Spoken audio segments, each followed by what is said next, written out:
ಈ ಮನೆಗೆ ಬರೋವರೆಗೂ ನಮ್ಗೆ ಅದೆಷ್ಟು ಖುಷಿ ಇತ್ತು. ನಮ್ಮ ಸ್ವಂತ ಮನೆಗೆ ಹೋಗ್ತೀವಿ, ನಾವು ಬಾಡಿಗೆ ಮನೆ ಬಿಟ್ಟು ಮತ್ತೆ ನಮ್ಮ ಸ್ವಂತ ಮನೆಯಲ್ಲಿ ಆರಾಮಾಗಿರ್ಬೋದು ಅಂತ. ಆದರೆ ಇಲ್ಲಿಗೆ ಬಂದ್ಮೇಲೆ ಅಷ್ಟೇ ನನಗೆ ನನ್ನ ಪ್ರಾಬ್ಲಮ್ ಏನು ಅಂತ ಅನ್ನೋದು ಪ್ರತಿದಿನ ನಾನು ಫೇಸ್ ಮಾಡ್ತಾ ಇದ್ದೀನಿ.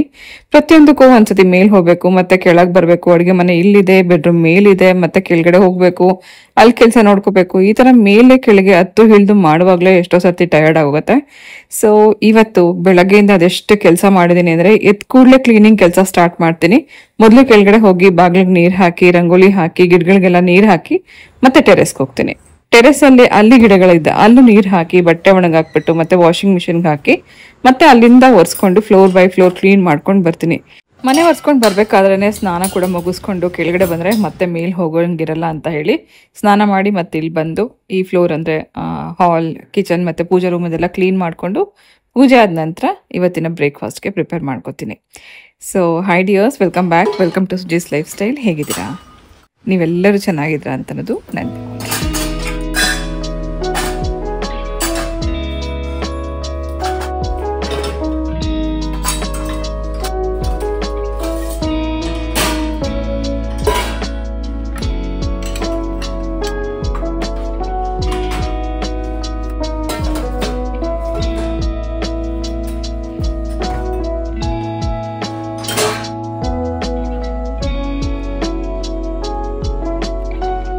ನಿನ್ನೆ ರಾತ್ರಿ ಫ್ಯಾಕ್ಟ್ರಿ ಕೆಲಸ ಮುಗಿಸೋದೆ ತುಂಬ ಡಿಲೇ ಆಯಿತು. 9 ಗಂಟೆ 9:30 ಆಯಿತು. ಎಲ್ಲ ಪೋರ್ಟರ್ಸ್ ಕಳಿಸಿ ಮತ್ತೆ ಮೇಲ್ಗಡೆ ಬಂದು ಊಟ ಮಾಡಿ ಮಲ್ಕೊಂಡ್ರೆ ಸಾಕು ಅನಿಸ್ತಿತ್ತು. ಹಾಗಾಗಿ ಪಾತ್ರೆ ಎಲ್ಲ ಹಾಗೆ ಬಿಟ್ಬಿಟ್ಟಿದ್ದೆ. ಬೆಳಗ್ಗೆ ಎಲ್ಲ ಕ್ಲೀನಿಂಗ್ ಮಾಡ್ಕೊಂಡು ಬರೋಂಥ ಟೈಮಲ್ಲೇ ಪಾತ್ರೆನೂ ಲೋಡ್ ಮಾಡಿದ್ದಾಯಿತು. ಸೊ ಕ್ಲೀನಿಂಗ್ ಎಲ್ಲ ಆಗಿ ಪೂಜೆ ಎಲ್ಲ ಆದಮೇಲೆ ಇವತ್ತು ಬೆಳಗ್ಗೆ ಬ್ರೇಕ್ಫಾಸ್ಟ್ಗೆ ಮಿಲ್ಕ್ ಶೇಕ್ ಮಾಡ್ತಾಯಿದ್ದೀನಿ. ಅದು ನಮ್ಮ ಈ ವರ್ಷದ ಮೊದಲನೇ ಮಾವಿನ ಹಣ್ಣಿದು.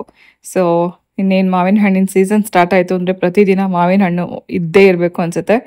ಮೊದಲೇ ಮಾವಿನ ಹಣ್ಣು ಅಷ್ಟೇನು ರುಚಿ ಏನಿರಲಿಲ್ಲ, ಅಂದರೆ ಸ್ವೀಟ್ ಕಮ್ಮಿ ಇತ್ತು. ಹಾಗಾಗಿ ಇದನ್ನು ಮಿಲ್ಕ್ ಶೇಕ್ ಮಾಡ್ಕೊಳ್ಳೋಣ ಅಂತ ಅಂದ್ಕೊಂಡೆ.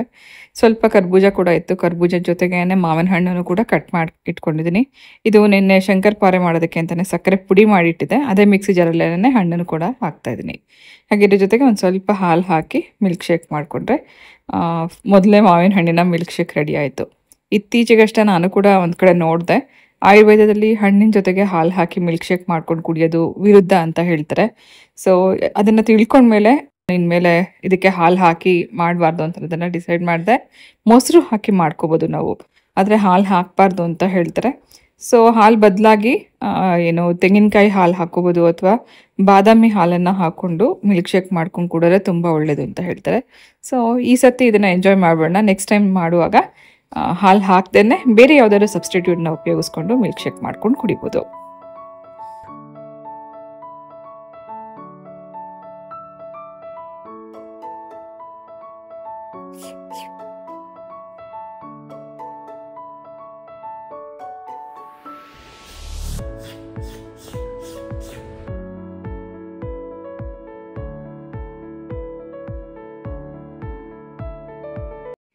ಇದು ಕೆಲವು ದಿನಗಳ ಹಿಂದೆ ಶೂಟ್ ಮಾಡಿದಂತೆ ಮತ್ತೊಂದು ವಿಡಿಯೋ. ಇವತ್ತು ಒಂದು ಪ್ರಾಡಕ್ಟ್ನ ರಿವ್ಯೂ ಕೂಡ ನಿಮ್ಮ ಜೊತೆಗೆ ಶೇರ್ ಮಾಡ್ತಾ ಇದ್ದೀನಿ. ಲಾಂಗ್ ಬ್ಯಾಕ್ ಬಂತು, ಸ್ವಲ್ಪ ಡಿಲೇ ಆಯಿತು ನಿಮ್ಮ ಜೊತೆಗೆ ಹಂಚ್ಕೊಳ್ಳೋದು. ಬೇಸಿಗೆ ಯಾವಾಗ ಆರಂಭ ಆಯಿತು ಅವಾಗಿಂದ ಬೆಳಗಿನ ಬ್ರೇಕ್ಫಾಸ್ಟ್ ನಮ್ಮದು ತುಂಬ ಲೈಟಾಗಿರುತ್ತೆ. ಅಂದರೆ ಮುಂಚೆ ಎಲ್ಲ ಇಡ್ಲಿ, ದೋಸೆ, ಚಪಾತಿ, ಪೂರಿ ಇಂತೆಲ್ಲ ಮಾಡ್ತಿದ್ವಲ್ಲ, ಅದೆಲ್ಲ ಏನೂ ಮಾಡಲ್ಲ. ಬೆಳಗ್ಗೆ ಹೊತ್ತು ಯಾವ್ದಾದ್ರು ಒಂದು ಜ್ಯೂಸ್ ಇರುತ್ತೆ, ಅಥವಾ ಬರೀ ಹಣ್ಣು ಅಥವಾ ಗಂಜಿ, ಮಾಲ್ಟ್ ಇಂಥದ್ರಲ್ಲೇ ಬೆಳಗಿನ ಬ್ರೇಕ್ಫಾಸ್ಟ್ ಆಗೋಗುತ್ತೆ. ಇವತ್ತು ಸಿಹಿ ಗೆಣಸು ತರಿಸಿದ್ದೆ, ಗೆಣಸನ್ನು ಬೇಯಿಸ್ತಾ ಇದ್ದೀನಿ, ಜೊತೆಗೆ ಒಂದು ಹಣ್ಣು ಅಷ್ಟೇ. ಸೊ ಈ ಪ್ರಾಡಕ್ಟ್ ಬಗ್ಗೆ ನಾನು ಇವತ್ತು ನಿಮಗೆ ರಿವ್ಯೂ ಶೇರ್ ಮಾಡ್ತಿದ್ದೀನಿ. ಇದು ಇಂಡಿಯಾದ ನಂಬರ್ 1 ಬ್ರ್ಯಾಂಡ್ ಅಂತಲೇ ಕರೆಸ್ಕೊಂಡಿರೋವಂಥ ಇಂಡಸ್ ವ್ಯಾಲಿ ಅವರು ಕಳಿಸ್ಕೊಟ್ಟಿರೋವಂಥ ಒಂದು ಪ್ರಾಡಕ್ಟ್ನ ರಿವ್ಯೂ ನಿಮ್ಮ ಜೊತೆಗೆ ಹಂಚ್ಕೋತಾ ಇದ್ದೀನಿ. ಇದು ರೈಸ್ ಮಾಡಲಿಕ್ಕೆ ಅಥವಾ ಅನ್ನ ಬಸಿಯೋದಕ್ಕೆ ಅಂತಲೇ ಇರೋವಂಥ ಒಂದು ಪಾತ್ರೆ.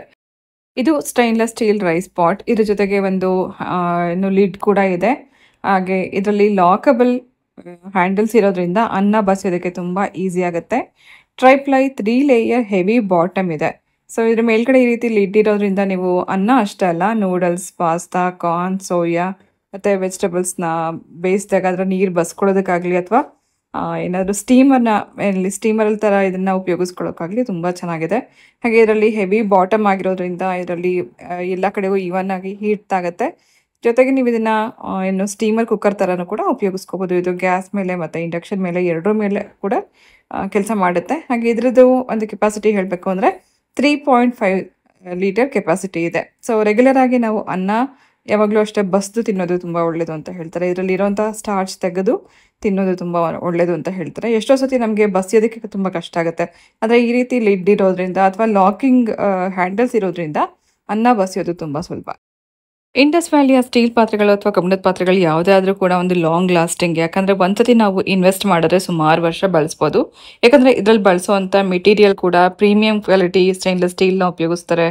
3 ಲೇಯರ್ ಸ್ಯಾಂಡ್ವಿಚ್ ಬಾಟಮ್ ಇರುತ್ತೆ. ಲಾಂಗ್ ಲಾಸ್ಟಿಂಗ್ ಅಂತಲೇ ಹೇಳ್ಬೋದು. ಕ್ಲೀನಿಂಗ್ ತುಂಬ ಸುಲಭ. ಹಾಗೆ ಇದರಲ್ಲಿ ಯಾವುದೇ ಕುಕಿಂಗ್ ಮಾಡಿದಾಗ ನ್ಯೂಟ್ರಿಷನ್ ಹಾಳಾಗ್ದಲೇ ಇರೋ ಹಾಗೆ ಅಥವಾ ಸೀದ್ ಹೋಗ್ದಲೇ ಇರೋ ಹಾಗೆ ನಾವು ಅಡುಗೆ ಮಾಡ್ಕೋಬೋದು. ಅನ್ನ ಬಸಿಯುವಂಥ ಕೆಲಸ ಮಾತ್ರ ಎಷ್ಟೋ ಸತಿ ನಾವು ಕೈ ಸುಟ್ಕೊಂಡಿರ್ತೀವಿ. ಆದರೆ ಈ ಥರದ ಒಂದು ಪಾತ್ರೆ ಇದ್ದರೆ ಸೇಫೆಸ್ಟ್ ಅಂತಲೇ ಹೇಳ್ಬೋದು. ಡೈಲಿ ಯೂಸ್ ಮಾಡಲಿಕ್ಕೆ ಮಸ್ಟ್ ಆ್ಯಂಡ್ ಶುಡ್ ಅಡುಗೆ ಮನೇಲಿ ಇರಲೇಬೇಕಾದಂಥ ಒಂದು ವಸ್ತು ಅಂತಲೇ ಹೇಳ್ಬೋದು.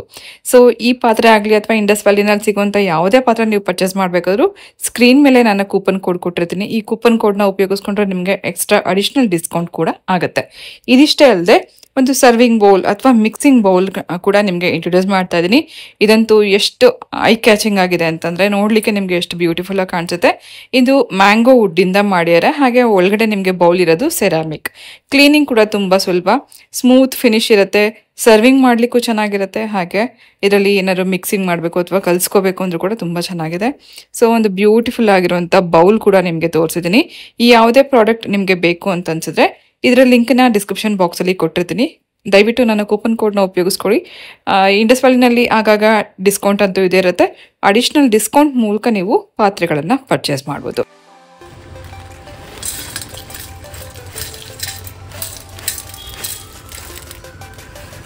ಇದು ನಮ್ಮ ಹೋಮ್ ಮೇಡ್ ಸ್ನ್ಯಾಕ್ಸ್ ಮಿಕ್ಸ್ಚರ್ ಇದೆ. ಮಕ್ಕಳು ಮನೆಗೆ ಬಂದಿದ್ದಾರೆ, ಮಕ್ಕಳಿಗೋಸ್ಕರ ಕೊಡುವಂಥ ಸ್ನ್ಯಾಕ್ಸ್ ಇದೆ.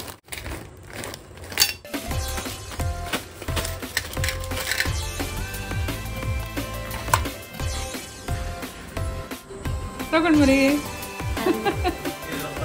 ಆಯ್ತಾಯ್ತು ಬಾಪು. ಸಮ್ಮರ್ ಹಾಲಿಡೇಸ್ ಬಂದಾಗಿದೆ. ಎಕ್ಸಾಮು ಮತ್ತು ಸ್ಕೂಲು ಇದೆಲ್ಲ ಯಾವುದೂ ಇಲ್ಲದೇ ಇದ್ದಾಗ ಮಕ್ಕಳು ಮನೆಗೆ ಬರ್ತಾರೆ. ಒಂದಷ್ಟು ಟೈಮ್ ಸ್ಪೆಂಡ್ ಮಾಡಲಿಕ್ಕೆ ನನಗೂ ಒಂದು ಅವಕಾಶ ಸಿಗುತ್ತೆ. ನಾನಂತೂ ಹೊರಗಡೆ ಹೋಗೋಕ್ಕಾಗಲಿ ಅಥವಾ ಅವ್ರ ಮನೆಗೆ ಹೋಗೋಕ್ಕಾಗಲಿ ಟೈಮ್ ಸಿಗೋಲ್ಲ.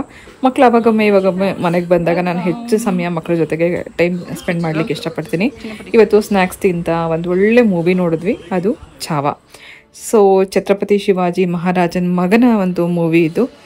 ಸಂಭಾಜಿ ಮಹಾರಾಜರ ಬಗ್ಗೆ ಮಾಡಿರುವಂಥ ಒಂದು ಮೂವಿ. ಎಂಥವರಿಗೂ ರೋಮಾಂಚನಕಾರಿ ಆಗುವಂಥ ಒಂದು ಮೂವಿ ಅಂತಲೇ ಹೇಳ್ಬೋದು. ತುಂಬ ದಿನದ ಮೇಲೆ ಒಂದು ಒಳ್ಳೆ ಮೂವಿ ನೋಡಿದೆ.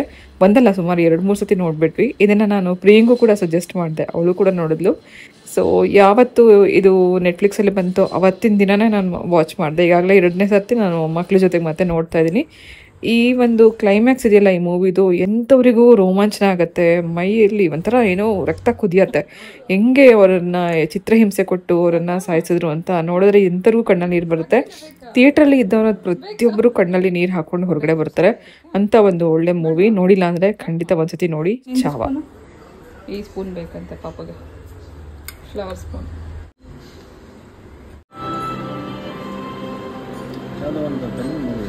ಯಾವುದು? ಇಲ್ಲ, ಬಾಳೆಹಣ್ಣು ಕೆಳಗಡೆ 1 ಸ್ಕೂಪ್ ಅಷ್ಟು ಹಾಕಿರೋದು ಮೇಲ್ಗಡೆ. ಫ್ರೂಟ್ಸ್ ಜೊತೆ ಬನ್ನಿ ಇವತ್ತಿನ ರೆಸಿಪಿ ನೋಡ್ಕೊಂಬರೋಣ. ಒಂದು ಸೈಡ್ ಡಿಶ್ ರೆಸಿಪಿ ಮಾಡ್ತಾ ಇದ್ದೀನಿ ಪನ್ನೀರ್ನ ಉಪಯೋಗಿಸ್ಕೊಂಡು. ಚಪಾತಿ ರೆಗ್ಯುಲರ್ ಆಗಿ ನಾವು ಮನೇಲಿ ಮಾಡೋದ್ರಿಂದ ಏನಾದ್ರು ಒಂದು ಸೈಡ್ ಡಿಶ್ ರೆಸಿಪಿ ನಾನು ಡಿಫ್ರೆಂಟಾಗಿ ಟ್ರೈ ಮಾಡ್ತಿದ್ದೀನಿ. ಸೊ ಇದು ಕೂಡ ಒಂದು ಡಿಫ್ರೆಂಟ್ ಆಗಿರುವಂಥ ಪನ್ನೀರ್ ರೆಸಿಪಿ. ಮೊದಲನೇದಾಗಿ ಮಸಾಲ ಗ್ರೈಂಡ್ ಮಾಡ್ಕೊಳ್ಳೋಣ. 1 ಈರುಳ್ಳಿ, 3 ಟೊಮೆಟೊ ಮೊದಲೇ ನಾನು ತೊಳೆದು ಕಟ್ ಮಾಡಿ ಇಟ್ಕೊಂಡಿದ್ದೀನಿ. ಇದ್ರ ಜೊತೆಗೆ ಒಂದು 4 ಬಾದಾಮಿ, ಒಂದು 5-6 ಗೋಡಂಬಿ ಹಾಕಿದ್ದೀನಿ. ಹಾಗೆ 1 ಸಣ್ಣ ಸ್ಪೂನಷ್ಟು ಶುಂಠಿ ಬೆಳ್ಳುಳ್ಳಿ ಪೇಸ್ಟ್ ಹಾಕಿ ಮಸಾಲ ಗ್ರೈಂಡ್ ಮಾಡ್ಕೋಬೇಕು. ಇದ್ರ ಜೊತೆಗೇ ಪುಡಿ ಮಸಾಲೆಗಳನ್ನ ಕೂಡ ಸೇರಿಸ್ತಾ ಇದ್ದೀನಿ. ಸ್ವಲ್ಪ ಅರಿಶಿನ, ಒಂದು ಸಣ್ಣ ಸ್ಪೂನಷ್ಟು ಜೀರಿಗೆ ಪುಡಿ. ಇದೆಲ್ಲ ನಾನು ಮನೇಲೇ ಪೌಡ್ರ್ ಮಾಡಿ ಇಟ್ಕೊಂಡಿರೋದು. ಜೀರಿಗೆ ಇದೆಲ್ಲ ಮಿಕ್ಸಿನಲ್ಲಿ ಪೌಡ್ರ್ ಮಾಡಿ ಇಟ್ಕೊಂಡಿದ್ದೆ. ಆನಂತರ ಸ್ವಲ್ಪ ನಾನ್ ವೆಜ್ ಮಸಾಲ ಹಾಕಿದ್ದೀನಿ. ಒಂದು ಸಣ್ಣ ಪೀಸಷ್ಟು ಚಕ್ಕೆ, ಒಂದು ಸ್ವಲ್ಪ ಲವಂಗ, 2 ಏಲಕ್ಕಿ ಹಾಕಿದ್ದೀನಿ. ಚಕ್ಕೆ ಲವಂಗ ಎಲ್ಲ ಜಾಸ್ತಿ ಹಾಕೋಬಾರ್ದು, ಸ್ವಲ್ಪ ಹಾಕ್ಕೊಂಡ್ರೆ ಸಾಕು. ಏಲಕ್ಕಿ 1 ಅಥವಾ 2 ಹಾಕ್ಕೊಂಡು ಈ ರೀತಿ ನುಣ್ಣಗೆ ಮಸಾಲ ಗ್ರೈಂಡ್ ಮಾಡಿ ಇಟ್ಕೋಬೇಕು. ಅನಂತರ ಪನ್ನೀರ್ನ ಕೂಡ ಕಟ್ ಮಾಡಿ ಇಟ್ಕೊಂಡಿದ್ದೀನಿ. ಇದ್ರ ಜೊತೆಗೆ ನೀವು ಕ್ಯಾಪ್ಸಿಕಮ್ ಹಾಕ್ಕೋಬೋದು, ಇನ್ನೂ ಚೆನ್ನಾಗಿರುತ್ತೆ. ನಾನು ಇಲ್ಲಿ ಬರೀ ಪನ್ನೀರ್ನ ಉಪಯೋಗಿಸ್ಕೊಂಡು ಈ ಗ್ರೇವಿ ಮಾಡ್ತಾ ಇದ್ದೀನಿ. ಪನ್ನೀರ್ನ ಉಪಯೋಗಿಸ್ಕೊಂಡು ಸಾಕಷ್ಟು ವೆರೈಟಿನಲ್ಲಿ ನಾವು ಸೈಡ್ ಡಿಶ್ ಮಾಡ್ಕೋಬೋದು. ಇದು ಸ್ವಲ್ಪ ಮಸಾಲ ಪುಡಿಗಳನ್ನೆಲ್ಲ ಹಾಕಿ, ಅಂದರೆ ಈ ರೀತಿ ಹೋಲ್ ಮಸಾಲ, ಪುಡಿ ಮಸಾಲ ಎಲ್ಲ ಸೇರಿಸಿ ಟೊಮೆಟೊ ಈರುಳ್ಳಿ ಜೊತೆಗೆ ಪೇಸ್ಟ್ ಮಾಡಿ ಮಾಡೋವಂಥ ಗ್ರೇವಿದು ಟೇಸ್ಟ್ ತುಂಬ ಚೆನ್ನಾಗಿರುತ್ತೆ. ಈ ಮಸಾಲಾನ ಅಂದರೆ ಈ ಪನ್ನೀರ್ ಗ್ರೇವಿನ ನೀವು ಜೀರಾ ರೈಸ್ ಅಥವಾ ಗೀ ರೈಸ್ ಜೊತೆಗೂ ಕೂಡ ಸರ್ವ್ ಮಾಡ್ಬೋದು. ಮೊದಲನೇದಾಗಿ ಮಸಾಲ ಗ್ರೈಂಡ್ ಮಾಡ್ಕೊಂಡ ನಂತರ ಬಾಣಲಿನಲ್ಲಿ ಒಂದು ಸ್ವಲ್ಪ ಎಣ್ಣೆ ಹಾಕಿ ಜೀರಿಗೆ ಹಾಕಿ ನಂತರ ಸ್ವಲ್ಪ ರೆಡ್ ಚಿಲ್ಲಿ ಪೌಡರ್ ಅರ್ಶಿನ ಹಾಕಿ ಈ ಎಣ್ಣೆಯಲ್ಲಿ ಸ್ವಲ್ಪ ಬಿಸಿ ಆದ ಕೂಡಲೇ ಗ್ರೈಂಡ್ ಮಾಡಿ ಇಟ್ಕೊಂಡಿರುವಂಥ ಮಸಾಲ ಹಾಕೋಣ. ಈ ರೀತಿ ಹಾಕೋದ್ರಿಂದ ಗ್ರೇವಿದು ಕಲರ್ ತುಂಬ ಚೆನ್ನಾಗಿ ಬರುತ್ತೆ. ಅಂದರೆ ಎಣ್ಣೆಲೆ ಫಸ್ಟೇ ಒಂದು ಸ್ವಲ್ಪ ಅರ್ಶಿನ ಅಚ್ಕಾರದ ಪುಡಿ ಹಾಕಿ ಅದು ಬಿಸಿ ಆದ ಕೂಡಲೇ ಮಸಾಲ ಹಾಕೊಳ್ಳೋದ್ರಿಂದ ಗ್ರೇವಿ ಕಲರ್ ತುಂಬ ಚೆನ್ನಾಗಿ ಬರುತ್ತೆ. ಸೊ ಮಸಾಲೆ ಹಾಕಿ ಒಂದು ಸ್ವಲ್ಪ ನೀರು ಹಾಕ್ಕೊಂಡು ಇದನ್ನು ಕುದಿಸ್ಕೋಬೇಕು. ಇದು ನಾನು ಸೈಡ್ ಡಿಶಲ್ಲಿ ಚಪಾತಿಗೆ ಅಂತಲೇ ಮಾಡ್ತಿರೋದ್ರಿಂದ ತುಂಬ ತೆಳ್ಳಗೆ ಮಾಡ್ತಾ ಇಲ್ಲ, ಸ್ವಲ್ಪ ಒಂದು ಸೆಮಿ ಕನ್ಸಿಸ್ಟೆನ್ಸಿನಲ್ಲಿ ಇರೋ ರೀತಿಯಲ್ಲಿ ಮಾಡ್ಕೊಳ್ಳೋಣ.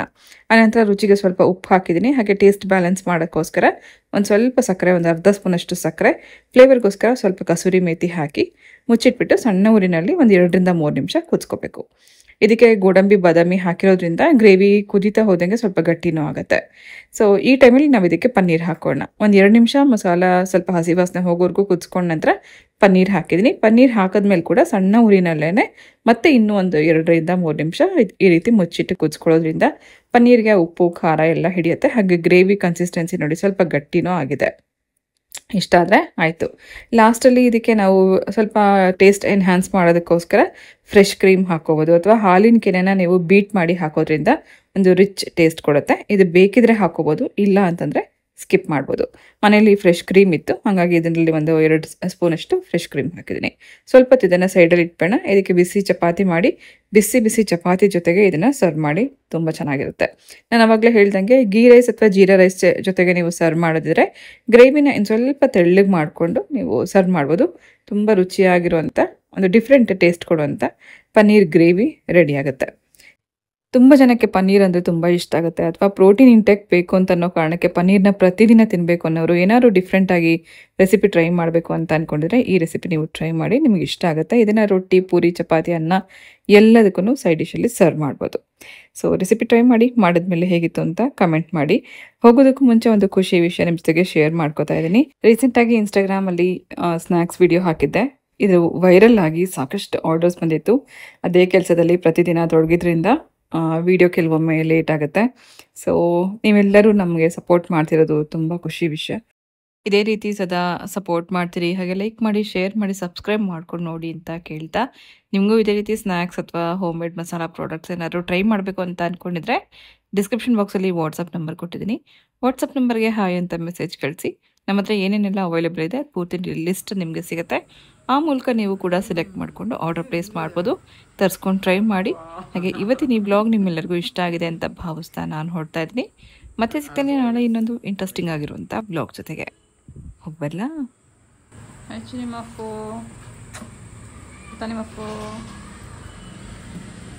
ಲಾಕೆಟ್